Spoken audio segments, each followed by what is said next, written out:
Well, I think in cancer you have kind of a two options. There are many more, but you can try to relentlessly take charge.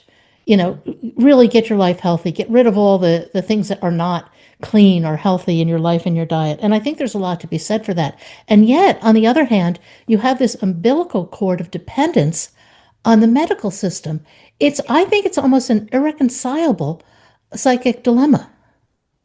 I think that's where the emotional aspects and frame of mind and positivity, or call it whatever you'd like, living in the moment, living a present lifestyle, all of that, that's where that comes in, at least for me. Because if I thought about it, you would lose your mind.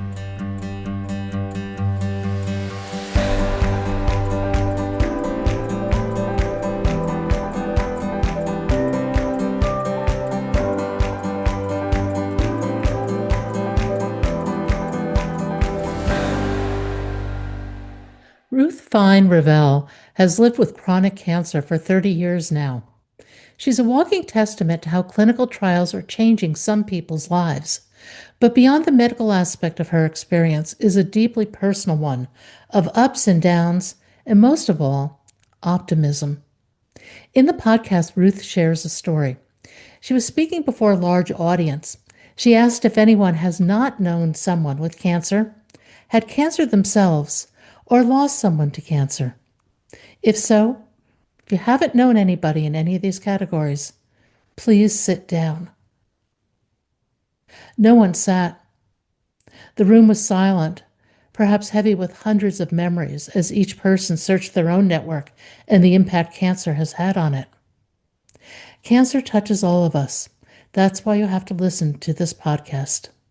Ruth, welcome to Bump in the Road. If you would, tell us your story. Yeah, thanks so much for having me. So my story is a 30-year-old story, though it probably went back earlier than that. I've had a diagnosed rare blood cancer for 30 years. It's an active cancer, which means I still am popping my chemotherapy drugs every morning. I've been in a clinical trial for 6 years. So it's not a cancer that I was able to radiate out or cut out or move past. It's what I call a chronic cancer. And in fact, I coined the word the big C squared for chronic cancer. So I was 28 years old, raising two young boys, and my blood work was off. I was sent to two different specialists. One thing led to another, and I was told they don't know what's wrong. They may know one day.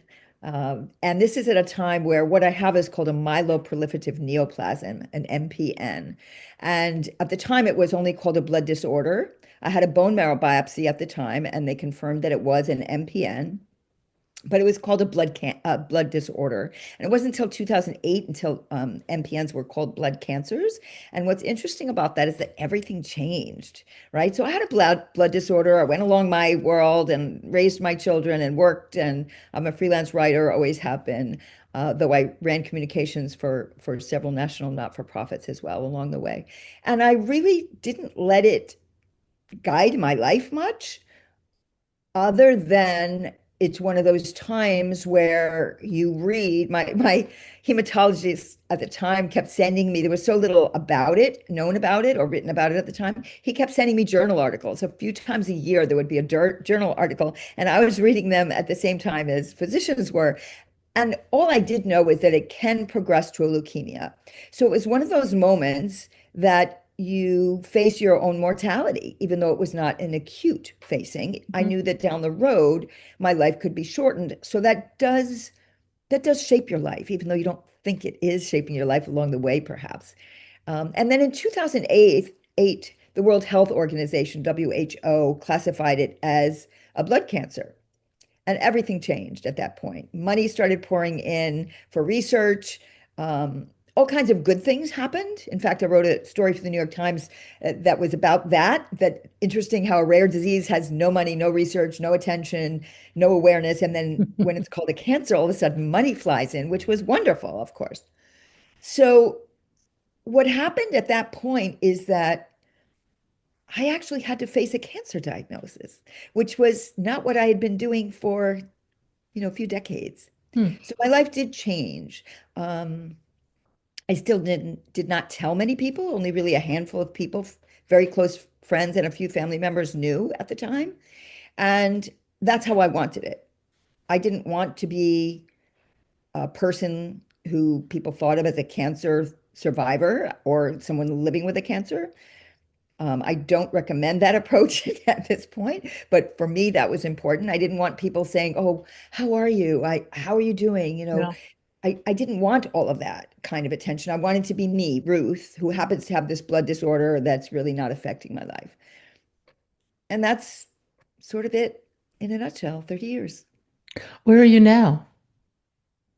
Where I am now is I'm in a clinical trial for 6 years.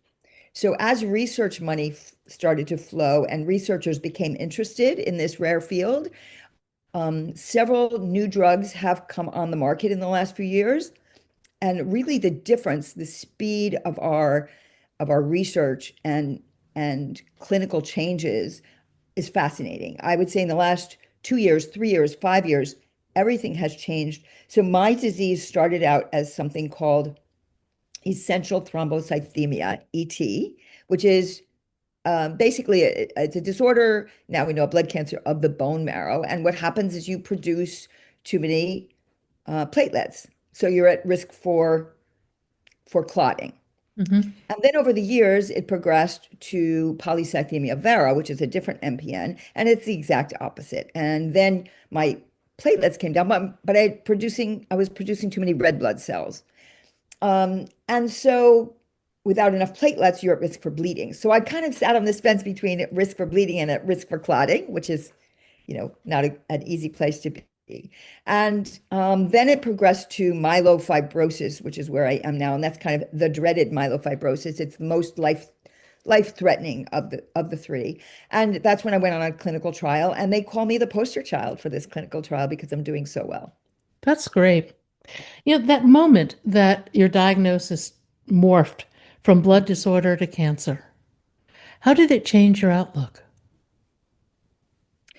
It's a great question. The truth is, it didn't right away. I, even though I was a health and science writer, embarrassingly, I admit that I didn't know right away that it had been reclassified.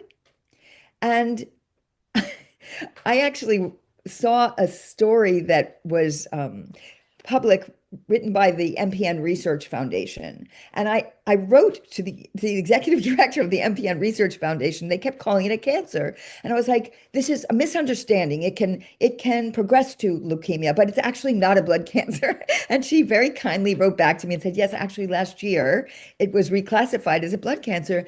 And that hit me pretty hard. There's a difference. It doesn't matter if my longevity was to be the same, if my prognosis was to be the same. There's something about hearing that big C that changes everything. I think it introduces obviously the idea of mortality. It also sets you apart from people, I think. Mm. What's interesting is there's 18 million people living with cancer right now in this country. And so Mhm. that's why I tell my story and why I wrote this book that I wrote called The Big C Squared. Um, it's about stories from the chronic side of cancer. And the reason that relates to your question is that because our scientific advances have their lightning speed, progressing, more and more people are living longer lives, like Mhm. myself. It's not so unusual anymore, and I need meet more and more people who are either living with long-term emotional or physical effects of a cancer that was in fact treated or cured a long time ago, cured in quotes, or people like me who have what is actually called a chronic cancer. And there's so many of us that we need to acknowledge that and speak differently about it, and become more tuned to the fact that it's a fact of life, a wonderful fact of life that more of us are living longer. What are some of the emotional impacts of cancer, particularly in the chronic community? The biggest impact that I think isn't spoken enough about is the emotional effects. And that's why when I talk about a chronic cancer, I include people who are experiencing chronic effects of a cancer, even though it might have been, treated, as I said, or cured decades ago. It doesn't mean that a friend of mine says it this way. She says, at the last drop of that chemo, your cancer isn't done, or you are not done with your cancer. Yeah. And that's because you don't know what to do very often when all of a sudden you're not seeing an oncologist every week or 3 times a week. You don't know necessarily what to do when you don't necessarily feel yourself. You don't necessarily feel well all the time. There are side effects.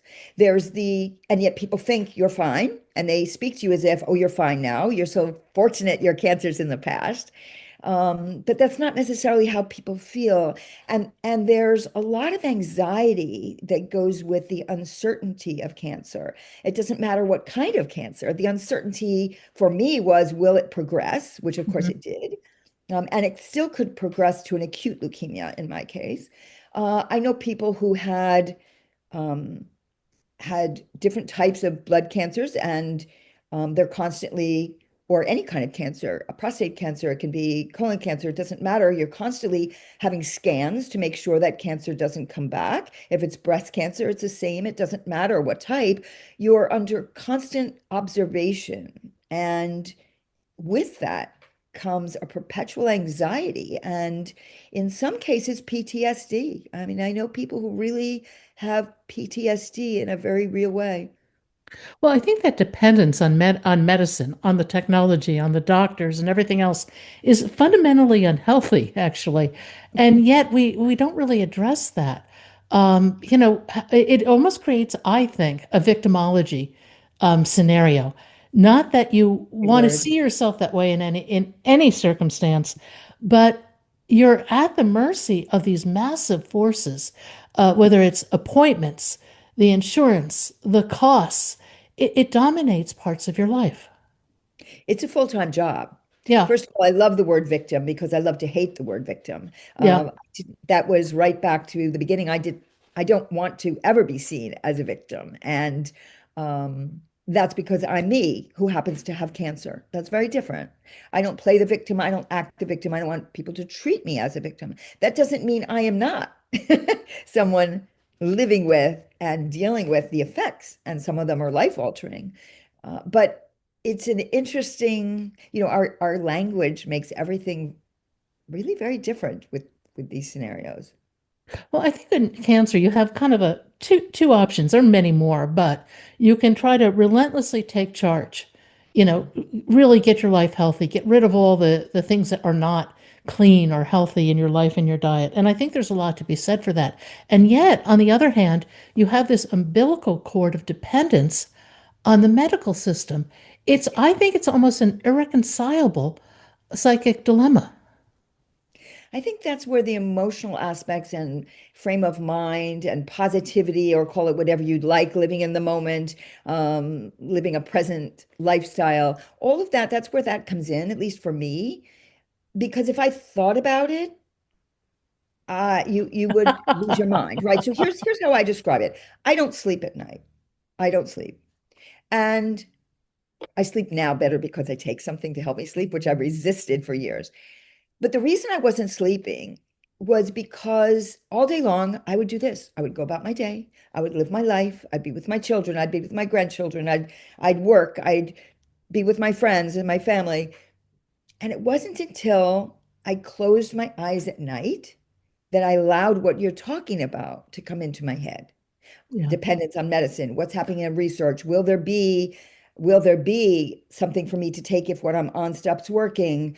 Will I be here to hug my not quite here grandchild yet, et cetera, et cetera. You get the idea. So I think that's where you have to learn, at least for me, I had to learn how to deal with things on a day-to-day basis, or in my case, not deal with them, which again, I don't necessarily recommend to others. But I really tried hard not to think about it and not to have it a part of my life.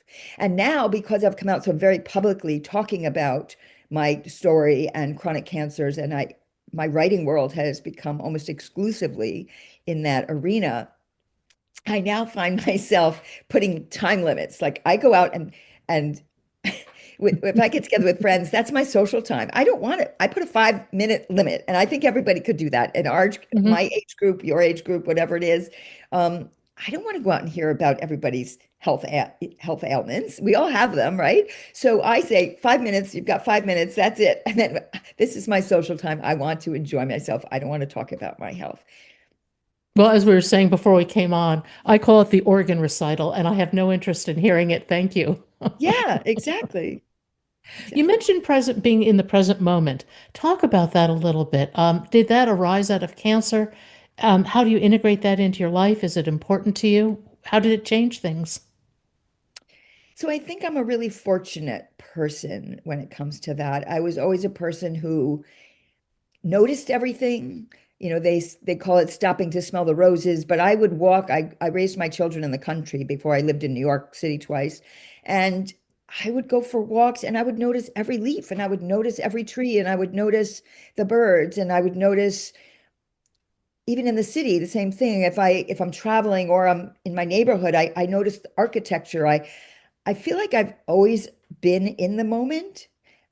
That doesn't mean that I didn't let my mind wander or that I was perfectly positioned for for for always being present.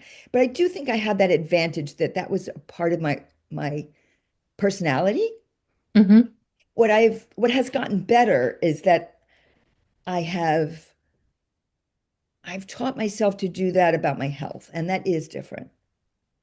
Um, I've taught myself to do that with other people. By me being in the present, I can say to someone else, yeah, I'm good. Let's talk about something else. Or, yeah, thanks for asking. I was in New York. I have to, because of the clinical trial I'm on, I have to go to New York every 3 weeks, and I'm 3.5 hours away.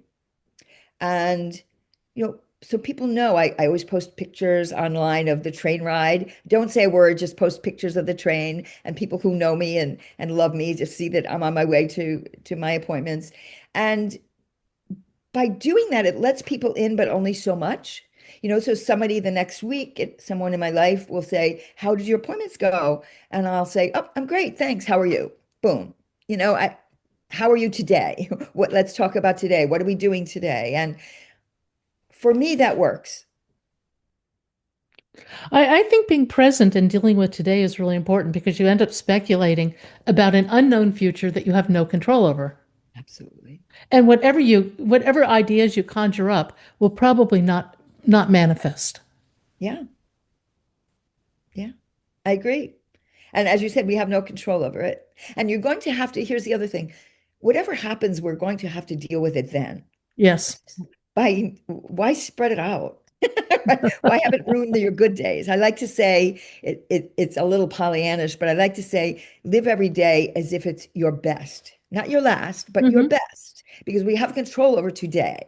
And let's make for me, I'd like to think that every day I can make it the best it will be. And maybe it's my best day ever. Who knows? But why deal with what isn't necessarily fun tomorrow?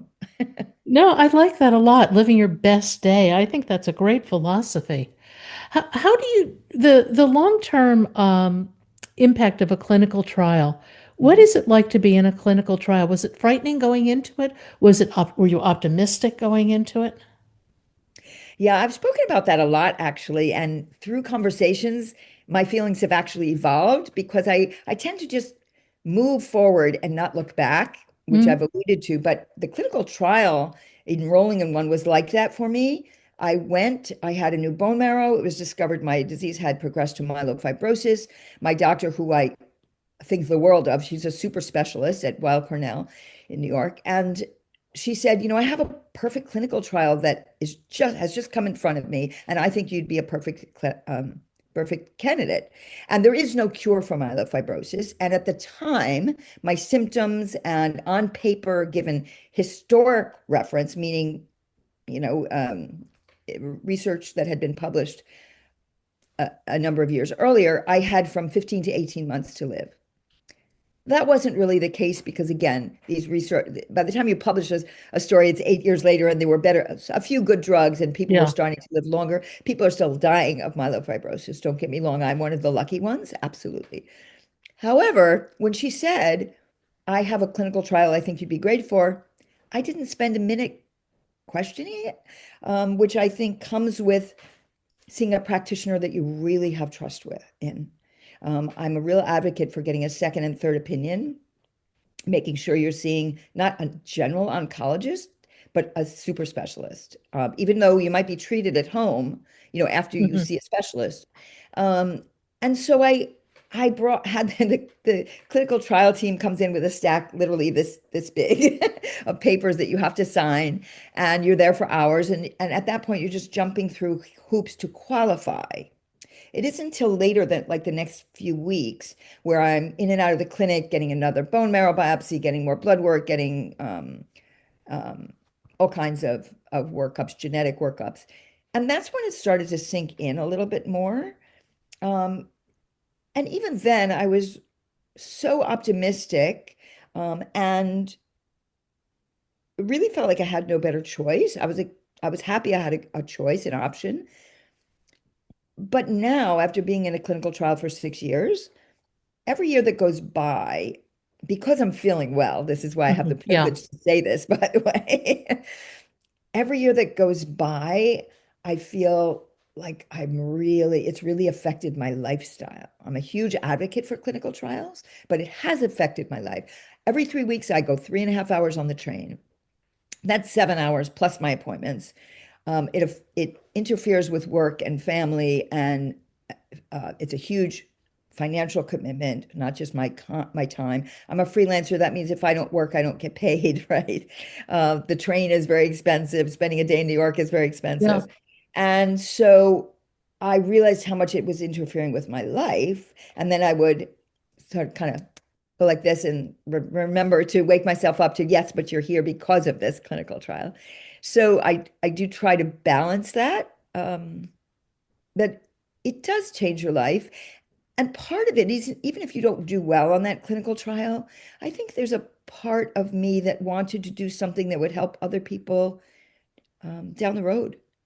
Yeah. How did COVID and cancer coincide for you? Huge, right? Yeah. First of all, what's funny is I often say, oh, that was 2 or 3 years ago. And then I realize, no, wait a minute, that was before COVID, which means it was 5 or 6 years ago. Um, I think it's a marker for everybody. yes. So what happened is because I'm on the drugs I'm on and the disease I have, I'm immunocompromised. Hmm. So COVID was a huge thing. I barely went out of the house for the first 2 years. I had a doctor's appointment this morning with my husband, and we both still had masks. I go to the drugstore and to the grocery store or other crowded places, certainly the subway, and still wear a mask. So COVID was, if you want to talk about potential PTSD, I don't have PTSD, I don't believe, but I have long-term effects of the trauma of being around a lot of people because I was and probably still am at higher risk. I still don't like being in crowds. I still don't like going to the theater or I wear a mask. Um, I still, lots of things that we used to do regularly I will find a quiet place in a restaurant or I'll ask to be reseated in a corner. So it still affects me Oh, in those a are real huge way. effects. Yeah. And many people I know still feel that way who have any chronic condition that puts them in an immunocompromised situation. The other personal thing is my son, my eldest son got engaged and they were supposed to get married and it got postponed twice because of COVID. And the truth is that if it had taken place, if the wedding had happened when it was originally scheduled, that was a time that I could not walk around the block. I would walk up a tiny incline on a block in Manhattan and have to stop and hold on to a lamppost Now, was this while you were in the clinical trial? As I started it, yes. And so this was the drugs just left you so fatigued. No, it was coming off my other drugs, what the true disease was doing to me when they took me off my other drugs in order to come on the clinical trial drugs. Okay. So it was actually the fatigue was a It was uh, fatigue is the number one sign of myelofibrosis. The drugs for the first several weeks do have an effect as well. Your blood counts do come down, including anemia, so that contributed. But my point is that had they gotten married when they were supposed to, I would not have been able to dance at my son's wedding. And instead, because it was postponed by 2 years, I have wonderful photographs and wonderful memories of not just dancing, but twirling on that dance floor. So, On the table or just a dance floor? well, just the dance floor. Yeah. But I do actually, you can't see my kitchen from here, but I do have a tea towel hanging from my island in my kitchen that says, "It's a great day to dance on the table." Oh, drink champagne, and because it's a great day to dance on the table. Yeah. Oh, it's always a great day to dance. Now, healthcare, a lot of people are commenting on how broken healthcare is. It doesn't sound like you've had that experience, yet you've seen it up close and personal. What are your thoughts on the healthcare system? I have absolutely seen it first up front and close and continue to, and I'll explain myself. So my drugs, one of them cost $19,000 a month. Mm. Does Right. insurance cover So, most of it or all of it? well, most insurances were not. I know people who have not been able to be on the drugs that I'm on, not as part of a clinical trial, but as a prescription because they couldn't afford it, and the copays were $3,000 a month. At one time, the copay was $6,000 a month when I first Mm. started on this drug. I am now on Medicare, and the first month of the year, I go all the way through Medicare, all the way through the donut hole, all the way through the catastrophic care, and then I'm at 100% coverage. But still, that first month of the year, I have to panic. Who's Yeah, going to cover my drugs? I have to go looking for not-for-profits to cover it. I have to look all year long for somebody to cover my travel costs because even though you will hear that clinical trials cover your travel costs, they'll cover $50 perhaps, as opposed to hundreds that I'm spending every 3 weeks. Um, there's, yeah, there are waits to see specialists. I know a lot of people in this cancer community, particularly chronic cancers, but not exclusively, who do not get a second opinion with a specialist because they can't afford to travel or their insurance won't cover it. Um, I sort of forget I actually had colon cancer as well. So, I mean, I'm so busy with my blood cancers. I actually had a very early colon cancer in 2018. And there's another failure of the healthcare system that has improved quite a bit because we now have so much shared information through our portals and through shared databases and systems between hospitals and doctors. But I remember they took 10 inches of my colon out. And even though it was early colon cancer today, they wouldn't necessarily do that. There are other options, but they took 10 inches of my colon out. And I remember sitting with the surgeon beforehand saying, okay, so I'm at risk with my blood disorder, blood cancer, whatever it is. I'm at risk for clotting and bleeding. And he said, "Oh, I see your history. We'll make sure there's." He was so worried about me clotting because I had had for sure. life-threatening clots before all of this because of the the blood clotting. And I explained that to him, and he put his hand very patronizingly on mine and said, "Don't worry, honey, we've got you covered." And I said, "That's fine. I appreciate that. But what you don't understand, because this is a rare disease, is that even though my blood counts look normal, it doesn't mean they'll work. My platelets might not clot." And again, he said, "Don't worry, we've got you covered. We've got you covered." But he had never treated anybody with what I had. So I was in the hospital, doing great. Got home a day early even because I was doing so well. And 24 hours later, actually, I had a major hemorrhage. I was in the ICU for 5 days, in the hospital for longer, months of healing. And that was because there wasn't communication, right? Yeah. And there's this not having to listen to patients I know best, as opposed to what I am trying hard to change, and not me alone, is patients are the real experts. You're looking to overturn an entire industry with that Yeah, perspective. of course, but you have to try. Yeah, no, I agree with you. I think that navigating medicine for the uninitiated is almost impossible. It's beyond disheartening, it's beyond disempowering, Mhm, and yet we have to pay the bills for this while our doctors drive off in their newest, latest Porsche. What's wrong with this picture? mhm. Yeah, absolutely.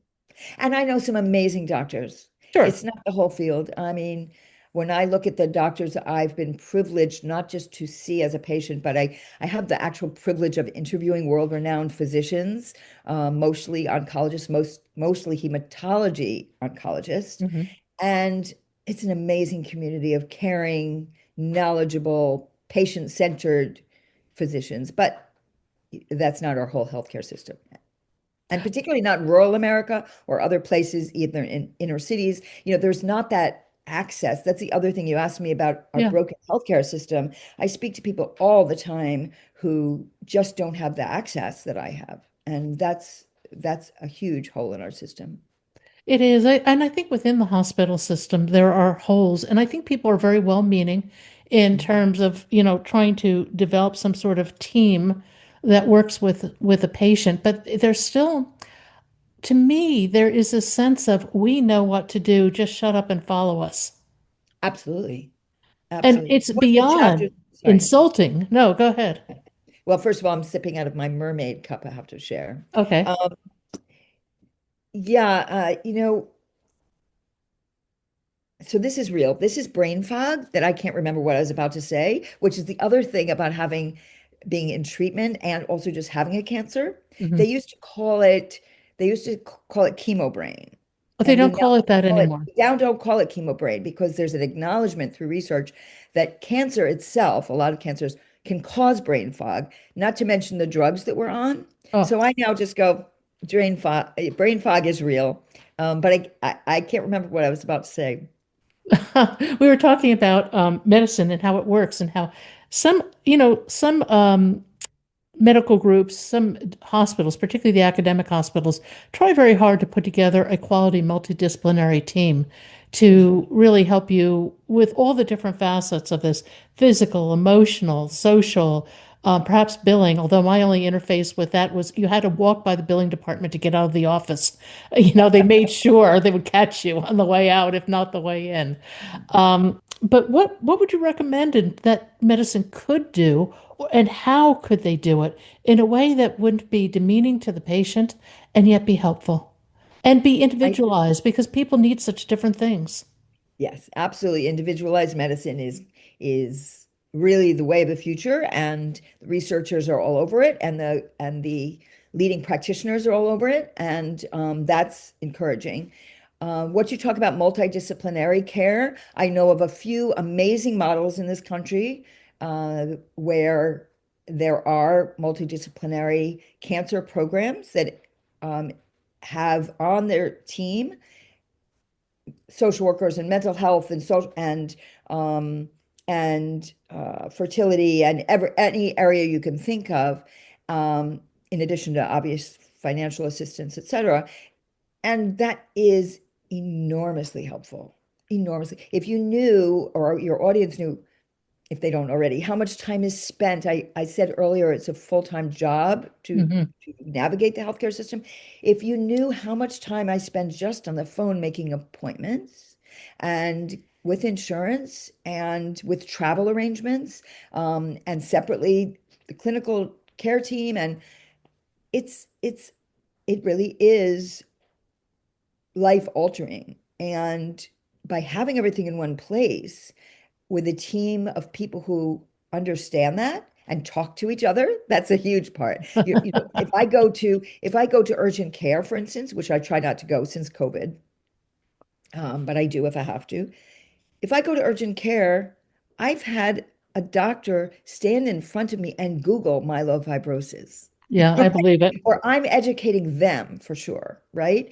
And so if you're only seeing people who know about your history and who can access information and have a direct line to your care team, even if they're not a part of your care team, but there's dotted lines perhaps.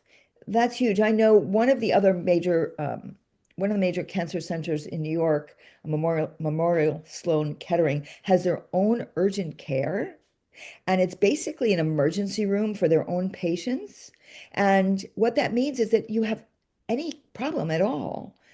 They If have you've all been your sick, records. you can walk in there, even if it's for, strep throat, and your records are all there. So you don't have to explain your life story and worry about your drug interactions and educate a doctor as to what's going on with you. Now, trying to get the information is a monumental task unto itself. I once had a VC firm, VC backed medical firm, approached me to track down my records, and they spent a year and could not do it. And this is what they were financially backed to do for people. And I think that kind of speaks to the labyrinth that you run into once you hit that medical wall. Mhm. Personally, I have come to believe that as well intended as many of the medical professionals are, and they do mean well, Yeah. that medicine can't cure itself. It goes back to that old Einstein quote, which I'm going to mangle horribly, something to the extent of you can't solve a problem with the same energy that created the problem. Mm. And I think that the solution has to lie outside the medical institutions because it is a hive mindset to some degree. Mhm. Um, and unless you want to plug into that mindset, I've never been a big fan of the Borg. Um, you know, you're you're just on your own. Yeah. Well, I'd love to know what that formula is, but it definitely has to have money behind it. So VC connections are good. Money and Interesting. time. It takes time, money and a lot of time. I think for a lot of people, they start looking at, complementary strategies, Yes. sometimes alternative strategies, whether Yes. it's anything ranging from acupuncture to energy healing. And Hmm. different people find different solutions, but they find them at their own expense. And it's a Yes. massive expense of stress, of time, of trial and error, and it may or may not work for beyond a given period of Yes. time, if it works at all. And I have It's done that. I've done multiple integrative medicine approaches, and yeah, who knows if they work. what integrative medicine approaches have you tried, and what really turned your head, if anything? Well, acupuncture has been good for me. Yeah. And I actually learned self-hypnosis at one time, Oh, interesting. which was very interesting. And I I used to talk to my bone marrow. So Mhm. that came out of the self-hypnosis training. So Mhm. it's funny, I used to talk to my bone marrow. There's actually a chapter in my book about that, which I try to make humorous, but um, when I was making too many platelets, my bone marrow was making too many platelets. At least once a day, I would sit and say, okay, I know you think I need more platelets. I know you think I don't have enough, but guess what? I do. I really have plenty of platelets. So please stop making more. And I would do this at least once a day, really talking to my bone marrow. And after about, I don't know, 8 or 10 months, my platelet levels started to come down. And I was floored. And I didn't completely take it to heart, but I thought, well, this could be really interesting. Not absolute that it was working, but it could be really interesting if it's having an effect. And then several months went by, and my platelets continued to come down, but my red cells went up. And that's when I was diagnosed from one MPN to the other. And who knows if it had anything to do with me talking to my bone marrow. But it was a great exercise. And in fact, if nothing else, it made me feel like I was taking some control. And I think when you have any kind of cancer or again, any chronic condition, one of the things you feel is that you don't have control or as much control as you'd like, perhaps, Hmm. uh, over your life. I remember when I was diagnosed with, as I said, very early colon cancer. I remember my son, who was an adult at the time, young adult, saying, "Mom, that's ridiculous. You've lived the healthiest life of anybody I've ever known. You've eaten healthy. You've eaten clean before clean was called clean eating. How could you have colon cancer, right?" So for me, eating better and exercising and all that, that was already a part of my life. I couldn't take control of my life like some people by doing those things that we know are important. But talking to my bone marrow, I guess, made me feel like I was doing something. Did you ever come across the book Anti-Cancer: A New Way of Life by David I have Servan not. Schreiber? You No. haven't, really? Mm-mm. I'd really recommend it. It's first of all, it's a fascinating tale of one man and his cancer journey. Mhm. Um, Very briefly, he was an academic. I'm going to say brain researcher, though that's probably doesn't quite nail his specialty. Neuro. Oh, what was University of the title? Anti-Cancer: A New Way of Life. Okay. Um, he was on staff at the University of Pittsburgh, and he was running some sort of brain scanning experiment. And one of his people didn't show up. So he went through the scanner and discovered he had a brain tumor.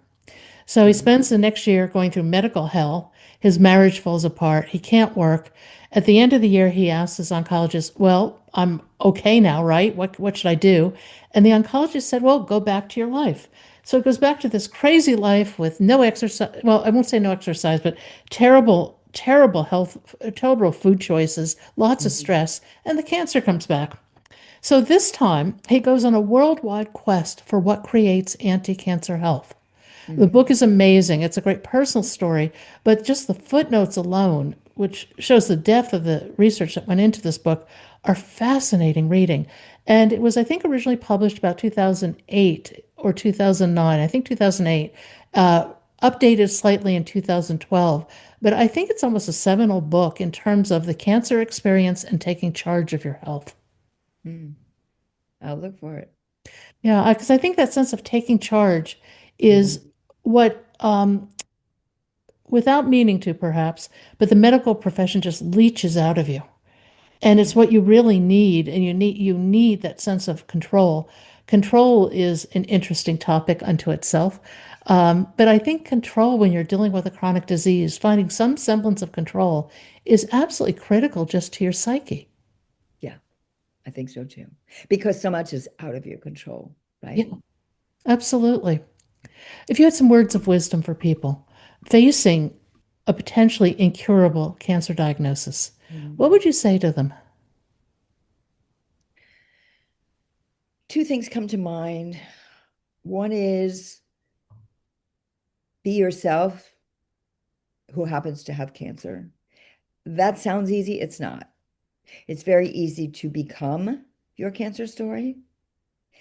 It's not as easy to remind yourself on a daily basis that I wake up as Ruth, I wake up as whoever. And even if I don't feel well, even if I know in my head what my prognosis is, I still am me. And whatever parts of me I can keep alive and share with others, um, I think that's really important. Difficult, but important. The other thing is that I think that we have the power to change the conversation around us, which is something that, again, I speak a lot about. And what I mean by that is that because so many of us are living longer, a prognosis is just a number, right? If I had 15 to 18 months to live, I'm still here 6 years later, and I could be here another 10 years. We don't know. I'll be here as long as my drugs keep working. And by then, something else will have come along, which is the Mhm. point I'm making. A prognosis is very often just a number. No one knows how long you're going to live. And I personally, one person knows more than a handful of people who should have been long gone from this earth a long time ago, and they're still thriving. That's because new treatments are coming along every day, and because everybody isn't the same, right? So when I talk about changing the conversation, people will say things because there's so many of us living with cancer today. People have still not distinguished between an acute cancer, which one that, Yeah. again, radiate, we cut out, we chemo out, whatever, and a chronic cancer, like, as I said, 18 million people living, Mhm. and more and more of us living for decades. And so we can help change the conversation. Someone says to me, for instance, on a day that I really didn't feel particularly well, and they say, "Well, you look fine. You look great." And I'm like, "Well, thank you. I'm glad I look great." And I would have left it at that previously. I would have just said thank you. But this thing goes on in your head, which I speak to lots of people about, and it makes you feel bad. It makes you feel discounted, like my cancer isn't real. It makes you feel misunderstood. And so what I've started to do is change that conversation so that I will say, "Well, thank you." But actually, yesterday, I couldn't get out of the recliner. That's a I missed, really good response. yeah, I have identical twin grandsons. I missed their 2-year-old birthday party because I couldn't leave the house that day. And yet everybody in my family thinks I'm feeling fine. So it be it's a change within us, the ability or the acknowledgement that we can change the conversation to support us more. I know at the same time I'll say I don't want to talk about my cancer, but it's important to feel seen and heard and given the opportunity that we can share how we feel, even though we may choose not to. We have choices, right? And I think that's important. I think that's an incredibly important point. It's exhausting to maintain that illusion of perfection, Hmm. whether it's in disease or anything else. Hmm. It's just exhausting to do that. Exactly right. Yeah, the other one I think about is somebody will say, "Well, you're lucky you never really felt sick." Well, okay, did you see me when I slept in the chair because for 2 months I couldn't get up the stairs? So I still am in active treatment. I still have a cancer. I'm not past that, and I have felt bad. I'm just very fortunate that I feel good. So again, it's a catch-22. I don't really want to talk about it, but I also don't want to be misunderstood because it's a learning curve for others to help support others. It is a massive learning curve. And with 18 million people living, I think it's post-cancer. I don't know how many people are still in active treatment, but it's a huge number of people.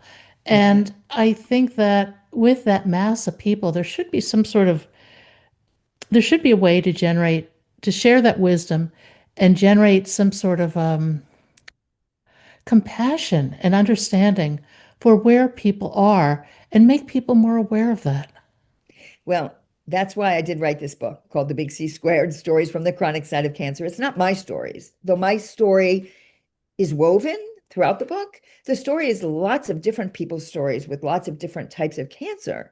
And the reason I mention that is it's exactly what I think is my personal passion and what I think is most important because it's what one of the things we do have control over. We can help, at least I know I can help change that conversation, change empathy, change understanding, um, have people understand what's going on. So let me put it in perspective this way. I spoke at an awards dinner last year, and there were about 350 people in the room. And I was introduced by my own doctor, which was a real thrill. And I said, we've all been sitting, it was a long dinner. I said, we've all been sitting, you know what? Everybody stand up and just stretch a little bit. And so people stood up and they stretched for a second. And I said, okay, you know what?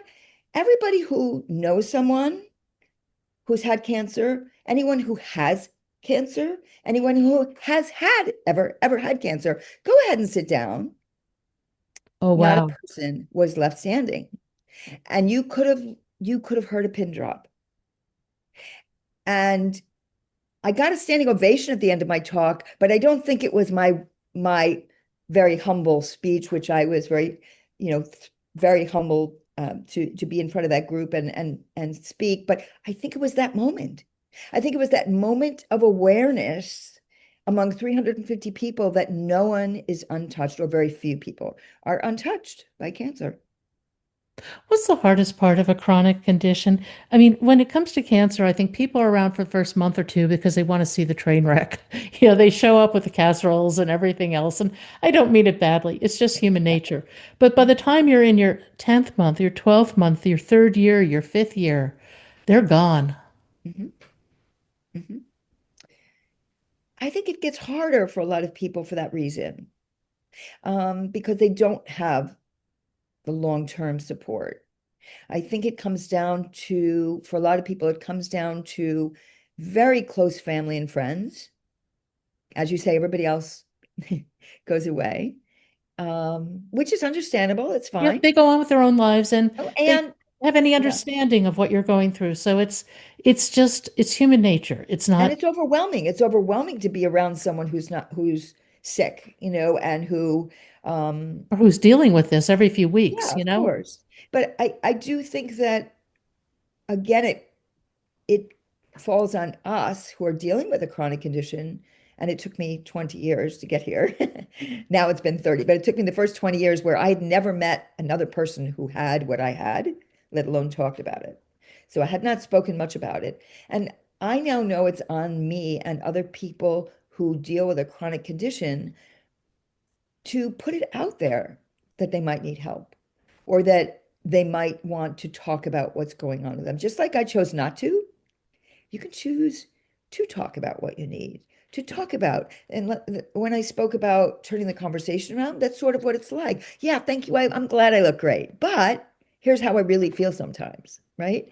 And so that makes someone who, obviously, I'm only talking about people that I know and love, people that Sure. I care about, or that they care about me. And that brings them into the fold of recognizing that I'm not always okay. And therefore, those are the same people who are going to be there for me if I need it or when I need it, emotionally or physically. I think that is such an incredible response. I think if you were to so-called market one thing, it would be that. There you go. Change the conversation.